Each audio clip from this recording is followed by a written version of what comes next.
when you saw the comments last week from Fed Chair Powell, what did you make of his approach at this point? Can you say, or do you feel that the Fed is in sync with where they should be or behind the curve on inflation? So I think they are behind the curve, but what I think doesn't matter, Joe. It is what Chair Powell thinks that matters. And the marketplace has now embraced an even more dovish approach. Going into the press conference, people were talking perhaps we're going to have an announcement in August or September about taper. Now people are saying it won't come before November or December. And that's why the market feels comfortable with continued liquidity injections from the Fed. Do you think at this point for Fed Chair Powell, I mean, if we do see inflation in wages, and you're seeing that starting wages are going up, you're seeing that across the board, though, with people that are already employed there, do you fear a wage price spiral is being, I don't know, it's just not a fear anymore because it's been so long? Yeah, I don't think people quite understand how inflation works. Those of us who lived through inflationary period are seeing what I call a cost push and a demand pull inflation coming in.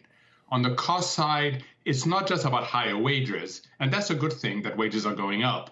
It's also about higher transportation costs. It's also about higher input costs. On the demand side, you have massive demand also adding to the inflationary pressure. So those of us who have seen this process know there are lags in the system.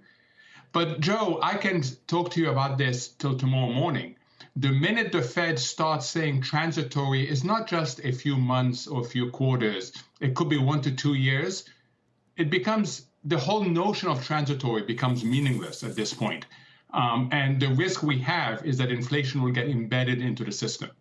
Do you think that the Delta variant played into, it gave Powell, I think, some more time, and it gave him some cover for what could have been a policy mistake that now looks like it was prescient almost?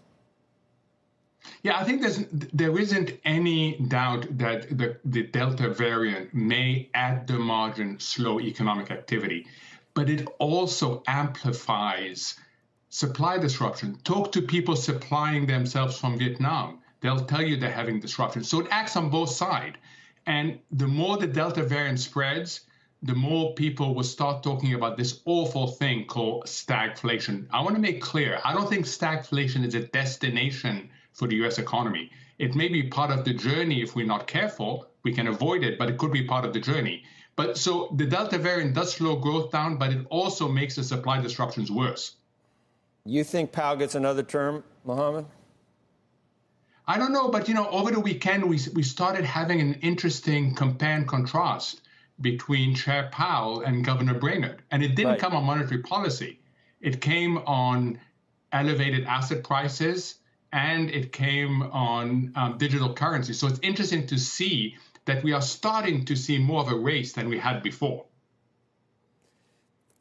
Where do you factor in the developments that we've seen serially in China over the past 6 months to the whole global growth picture? I mean, it's going to have some effects on China's ability to lead the world in growth.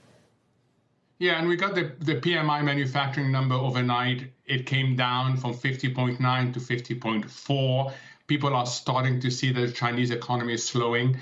I'm less worried about its impact on global growth because I believe Europe is going to accelerate more than people expect. However, there's another story happening, and people are asking themselves, is China uninvestable? We're seeing a major crackdown happen. We're seeing people who didn't know they were investing in China through, for example, the EM index, which has almost over a third Chinese name. So we're seeing what I call the index effect contagion, but not the economic contagion that people normally worry about. Shepard Smith here. Thanks for watching CNBC on YouTube.